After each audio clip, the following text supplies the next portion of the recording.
Greetings, University of Utah School of Music students, piano majors, and others. This is the final lecture of my Art of Improvisation series, which I am recording at home in my home studio in New York. This was a lecture I was supposed to have given in my last visit in October, but because of some flight mishaps, one of my hours got canceled.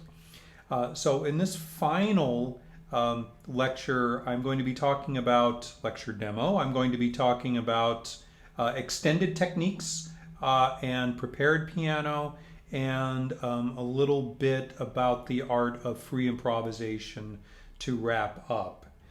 So I will go a little bit chronologically regarding the annals of prepared piano and extended techniques. Extended techniques really predate prepared piano as a concept. Extended techniques is a term that we use to describe any kind of unconventional playing of an instrument, or what playing of the instrument that would have been considered unconventional at the time that the instrument was invented through most of the 19th century, I would say.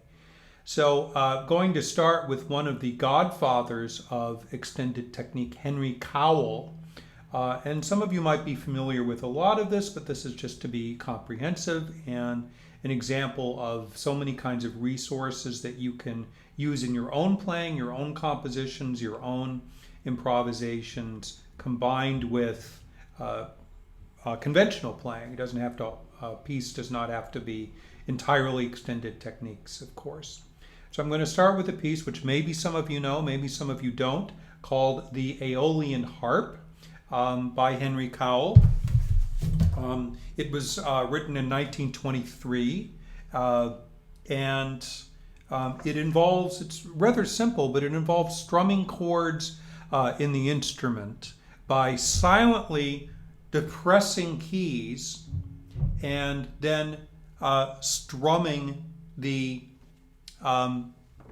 resulting open strings at the same time. So I'll just play the first couple of chords of this.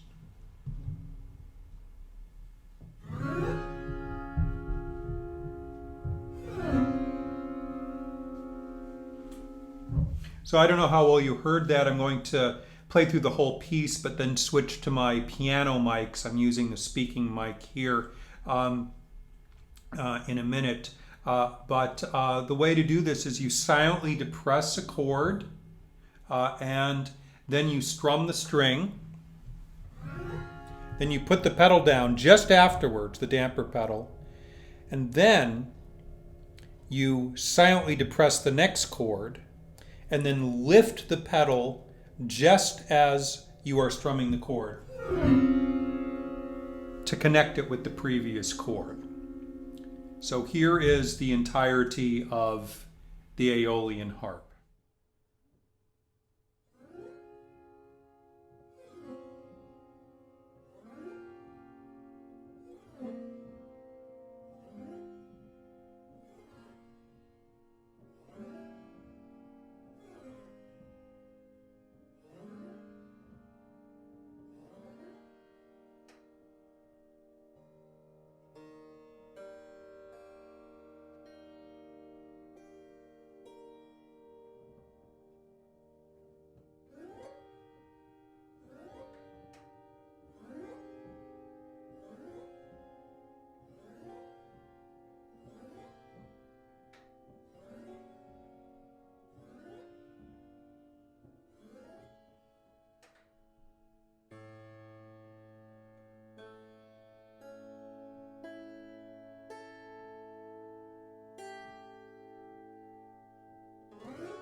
Okay, hope you enjoyed that. You might want to turn it up a little bit, go back and play it again and turn it up possibly. It starts off very, very quietly, and the quietest stuff is pretty quiet. Even though I've got good mics here, that kind of replicates the experience of playing this. Everybody's kind of got to lean forward for the stuff that, for the chords that you were scraping with the flesh of your finger versus the chords that you are strumming with the fingernail, which is kind of in the middle of the piece. So you also notice that I plucked individual strings, making up triads and so forth. The way that I find those in the instrument is that I have white tape on all of the dampers where the black keys usually are. So I have a representation of the keyboard inside the piano that way. Sometimes, if it's just a few notes, people will mark a damper with just the name of a note, but I like this. It gives you a sort of comprehensive sense of what all the notes are on the keyboard. So I'm going to offer one other piece of Henry Cowell's as an example, and that is the Banshee. So you might know that a banshee is a mythical Irish beast, kind of terror-inspiring beast that lives in the swamps and the moors and so forth in Irish folklore. And Cowell, being an Irish American, used a lot of Irish folklore, actually a lot of international folklore in a lot of his writing. This piece is very different in some ways. It's not gentle and alluring like the Aeolian harp. This is a piece that actually requires two players normally, and you need one player that's not really doing anything technical at all. They're just sitting at the piano right here, holding down the damper pedal, and then the other player plays the entire piece in the crook of the instrument. So that's what I'll be doing, and my lovely wife, companion, and brilliant singer and musician Maria Texas is going to be sitting at the piano and depressing the damper pedal so that I can go through the Banshee. And what I'm actually going to be doing is a bit of an improvisation on the Banshee using its techniques. It's partly because I haven't been able to practice it very much, and it is hyper precise. But it is a great departure point for improvisation. I'll also be quoting some of the motifs that will be used in the piece. So this is The Banshee by Henry Cowell.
generally speaking, the next great leap forward in prepared piano and extended techniques came via the composer George Crumb and his many works, sometimes with impressively artistic and elaborate graphic scores, both for solo piano and ensemble.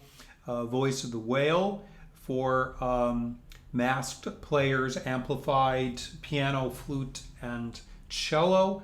Maybe his most famous work, Vox Balene, is the real title in Latin, meaning voice of the whale. There are these great sets of pieces called Macrocosmos for solo piano, and many, many other pieces, sometimes for small ensembles with vocalists on poetry of Lorca. But anyway, I've played a lot of these pieces, and one of the elements that George Crumb asks for a lot is harmonics inside the instrument. And harmonics are a basic concept. You all know your Pythagoras. How do we find them quickly on the piano is the question. Well, people have different techniques and approaches. Some people will tie little bits of string on the strings themselves, sort of a yarn or something, but I find that can move around a bit.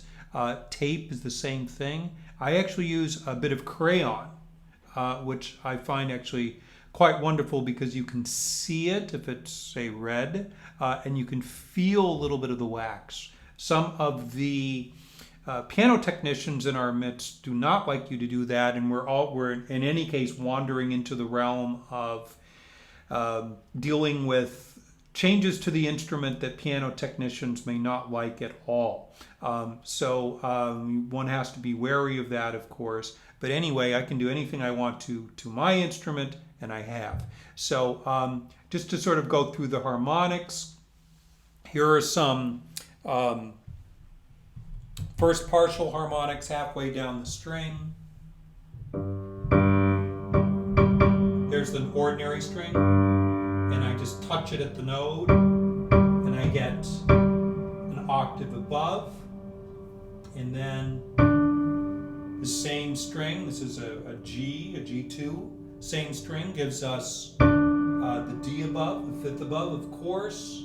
I've got the opening to Also Sprach Zarathustra there. All right, there's the third partial, fourth harmonic, the G 2 octaves above, and then right in front of the damper, the fifth partial.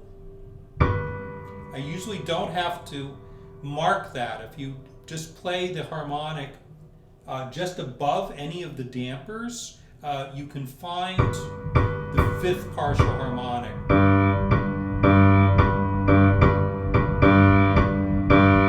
So I'm alternating back and forth, and we basically get a tenth plus an octave.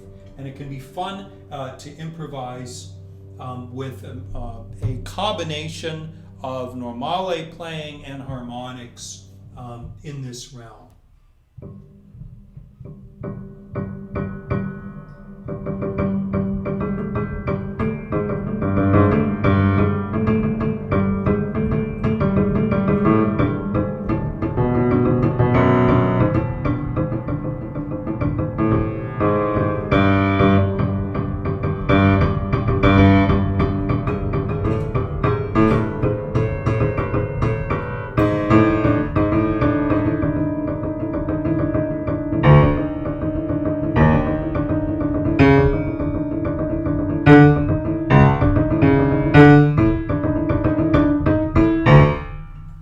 Well, you get the idea.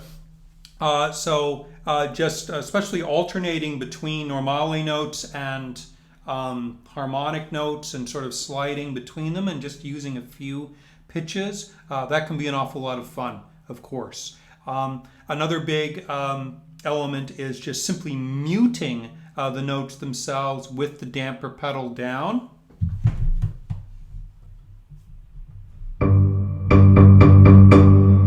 Normale, pedal down, right? And then you get this thud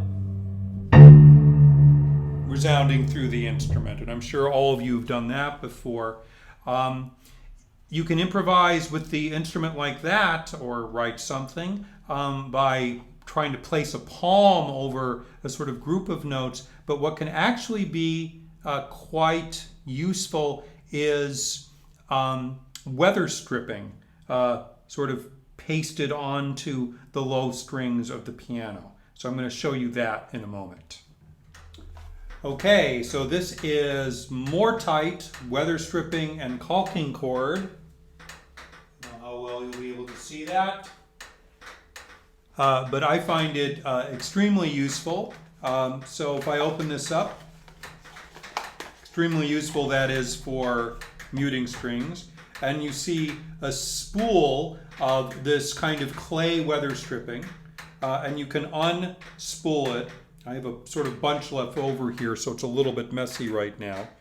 And it is a little bit messy. There can be small bits of residue that stick to the strings or your hand. So you see what it looks like. And so what I'm going to do is unroll a bit of it and put it on the low, on a range of the low strings, and then sort of press it down a little bit.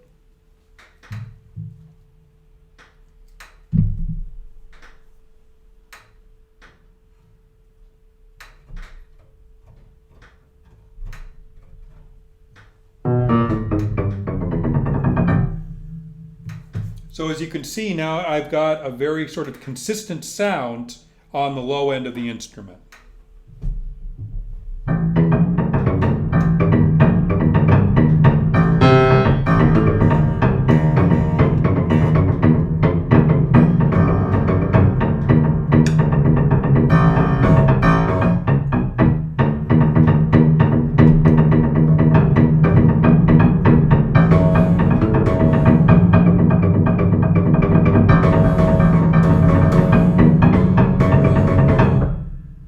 Anyway, you get the idea.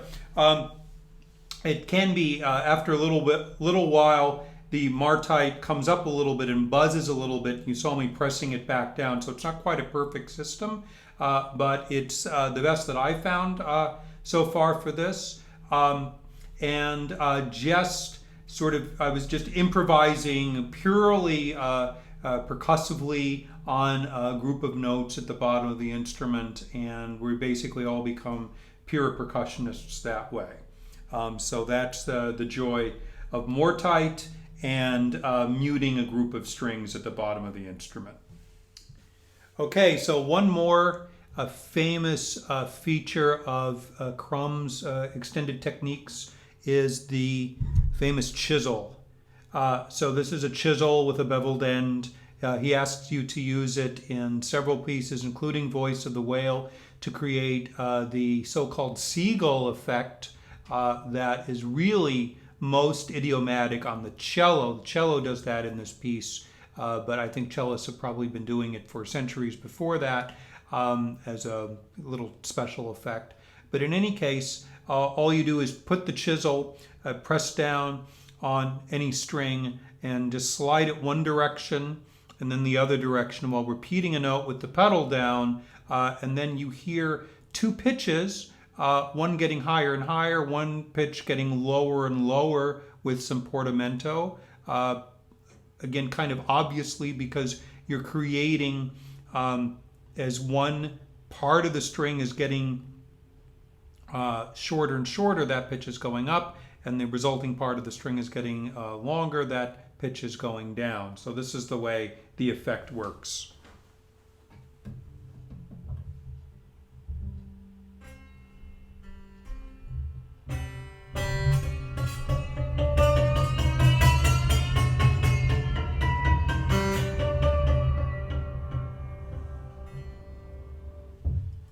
So that's pretty cool if you haven't experienced it before. The chisel was a nice idea, and that's what Crumb came up with, but really any kind of metallic smooth surface works really well. I've stopped using the chisel because there are some better alternatives.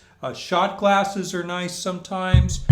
This metal guitar slide is what I prefer to use now because it's easier to control.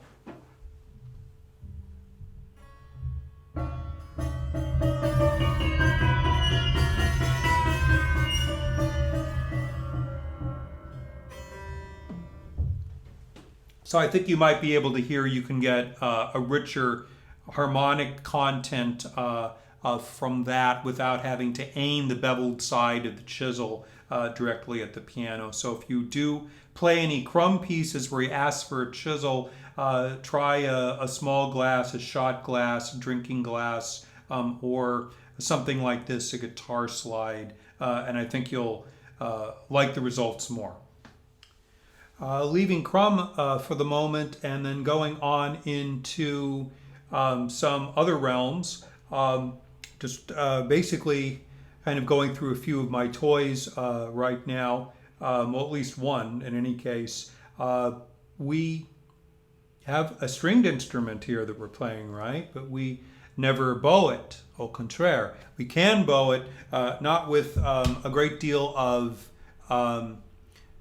control, so to speak, but there is a way of bowing it and bowing strings and getting a very rich, interesting, eerie harmonic content from it. So several composers have used these kinds of bows that are tied on each end. These are horsehair bows, and then you thread them underneath the string, and then you drag them back and forth with the pedal down, moving it along the length of the string so you get a different harmonic content.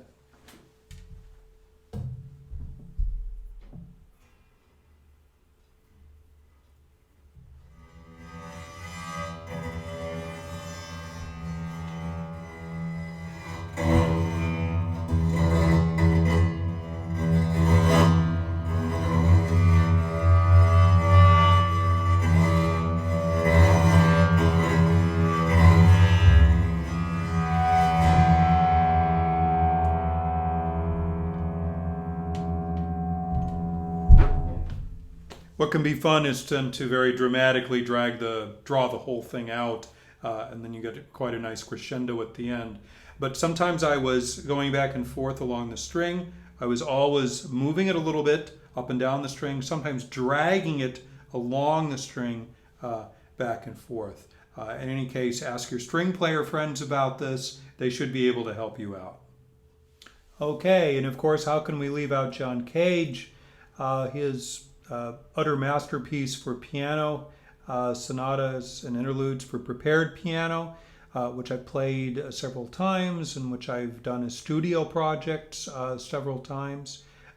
It involves a very elaborate preparation in the instrument that can take about an hour to put together because the measurements and the hardware that are required are quite precise.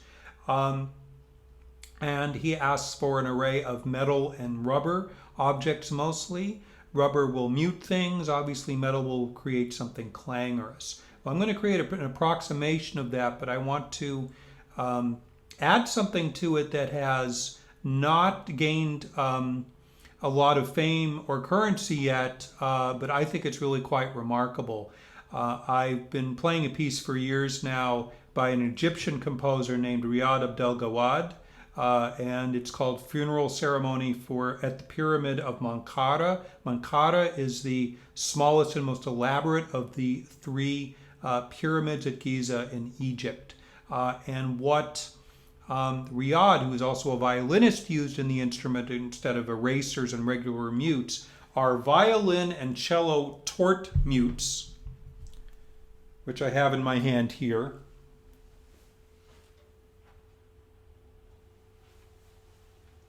Again, I don't know if you could get a really good picture of that, but you get the idea.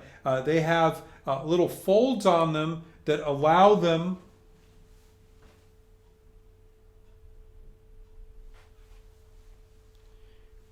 to sort of be sheathed in a group of 2 or 3 strings really nicely. The cello mutes lower, the smaller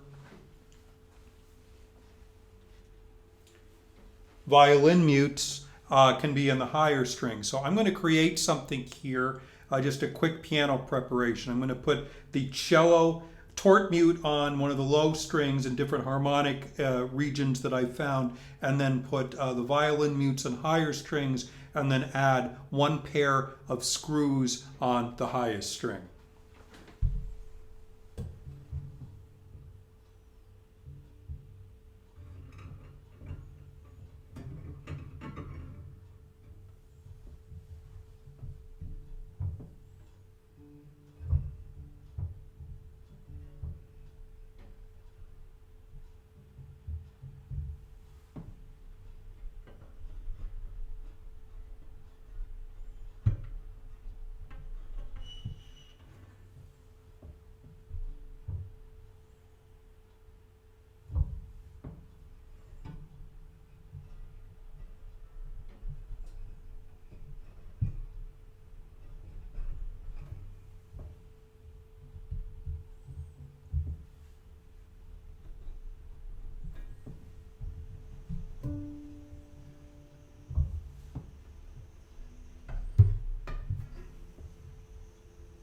And now I'm adding the screws. I just have 2 screws here, and on E4, I'm just screwing between, threading it between the first 2 screws, 1 screw, and then if I do that, you'll get some clangorousness, but you'll also get a pure pitch from the 3rd string that will still be sounding.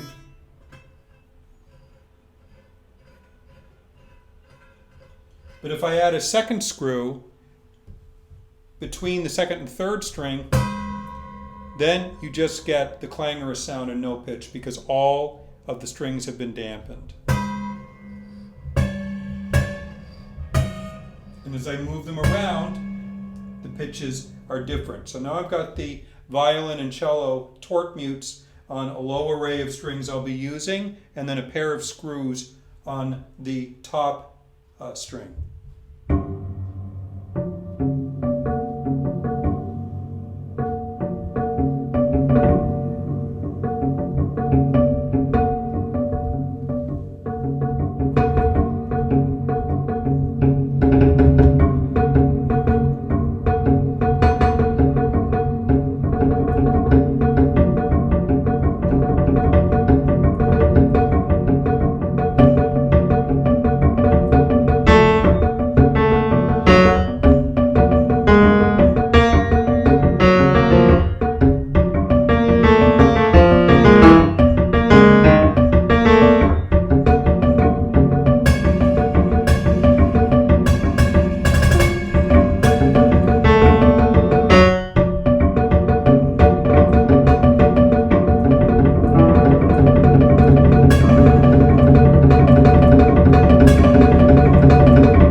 Remarkable. One of the things that Riyadh discovered with this technique was that these sounds and the purity that the violin and cello torque mutes give you in the instrument by completely dampening the strings at these harmonic nodes like that is that the sounds of the strings prepared this way, altered this way, resembles the sound of Egyptian tablas really, really well.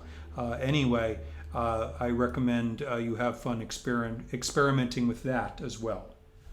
Finally, I'm going to conclude the technique prepared piano lecture demo with the joy of mallets. So we are percussionists, obviously, all of us pianists once again, and I have several mallets here, not a lot, but several that will give you some contrasting features. I have regular drum mallets here, snare drum mallets. I've got sticks really, hard rubber mallets, and a super ball mallet. The super ball is I find particularly interesting in terms of what it can produce at the instrument. So we'll just try a few of these out. So what am I doing with these? So I'm playing on the strings. I'm sort of free improving on it as a percussion instrument. I'm also beating on the frame of the instrument itself and sometimes dragging along the strings, changing the pedal from wet to dry. But first a little demo about kind of the differences of these 3 types of mallets. So if I start with the snare drum mallets, the snare drum sticks really, we have a very kind of sharp, bright sound.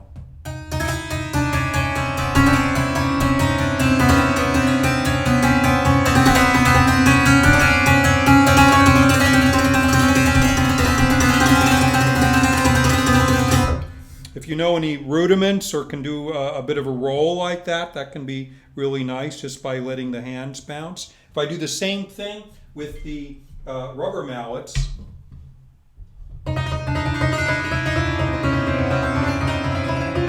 you hear that it's a little bit softer. And super ball mallet is the most supple in a lot of ways. And I use this for much more kind of subtle effects, softer effects.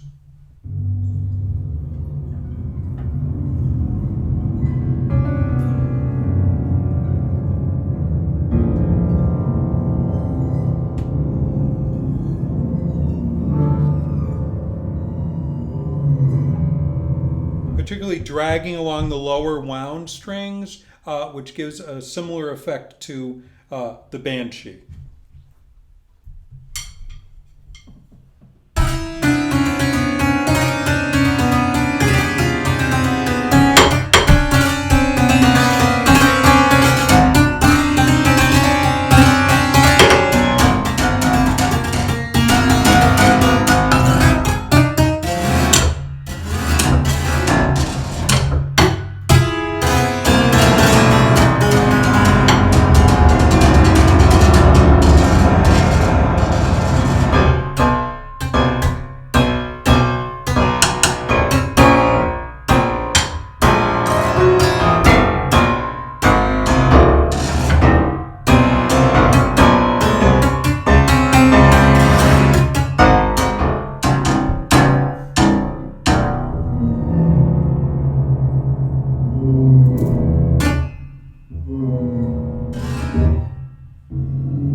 So a lot of variety, just kind of playfulness that you can use in the instrument. You can put the sticks down and then play on the surface of the instrument. You can do both at the same time, play something in the instrument while playing something else with one hand on the keys, another hand playing with a mallet in the instrument rhythmically and so forth.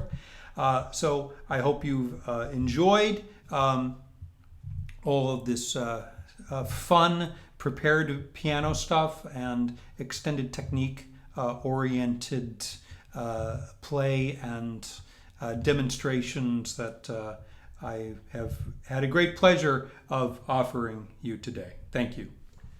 I want to thank you all so much for sticking with me and sharing this experience of going through improvisational piano history, if you will, or keyboard history, even beyond that. This is kind of my final segment. We just went through a ton of prepared piano and extended technique-oriented material. Now, what I want to encourage all of you to do for your final projects is to build something that can incorporate a lot of different styles and techniques. Variety is a wonderful thing, but too much of it can be overwhelming and unfocused. So finding that line can be difficult. I love polystylistic music, and so gathering things from a large spectrum of styles and idioms and approaches can be great, but it can also seem like a crazy quilt. So you have to be careful not to go too far, per se. The only time that something that is sort of wackily full of stylistic contrast all over the place can work really well is if you're intending it to be humorous, if you will, if you're going really over the top with it. On the other side of things, something that's too pure can be too stodgy and too predictable. In any case, these are just sort of general aesthetic perspectives that I have and that not everybody might share. But I encourage all of you to experiment with everything I've talked about and more for your final projects, particularly anything that you're attracted to with your creations. Remember that the piano tribe, all of us used to write music and improvise music. And a lot of you still do, but it's not the ubiquitous scene that it used to be. If you'd like to hear one of my own sort of real creations that I call a comprovisation, something that I have where I've worked some things out in advance, but I've kept a lot of things open. There's a recent piece on my YouTube channel called Charmed and Strange Quarks. It's about physics, but it's also incorporating a lot of other things. It's a little homage to my father, who introduced me to Alban Berg. And one thing I'm doing is taking the opening of the Berg Sonata as a departure point, and then improvising on it, having it go a lot of different directions. And then I have a second section where I'm alternating between big motives from the Berg Sonata and quiet diatonic chorale material sort of floating in the background.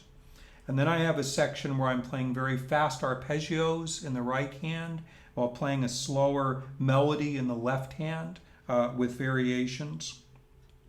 And then I build with a big diatonic finished, built on the key center of F major, and have a short fugal section. I've practiced improvising fugettas and fugues quite a bit. It's really hard, but it's fun. And then going back and forth between those last two sections and then kind of dissipating. So this was a set of instructions that I wrote to myself, and I wrote out about maybe 6 sort of sketchy measures entirely, but it gave me a structure. It gave me a form to create something that still had a lot of openness in it, but also had structure and shape. And I knew how I was going to begin it, and I knew pretty much how I was going to end it on some level. And going in with that kind of confidence and kind of a basic structure for my own creation means that I had to worry less about it being self-indulgent or shapeless, as an improviser. So that's my comprovisation, Charmed and Strange Quirks, on my YouTube channel, if you just want a sort of an example of that. I really look forward to seeing all of you in April, late March and early April, working with you on your final projects and having a massive blowout of a wonderful cathartic final concert. So have fun until then. Thank you so much, and I'll see you soon.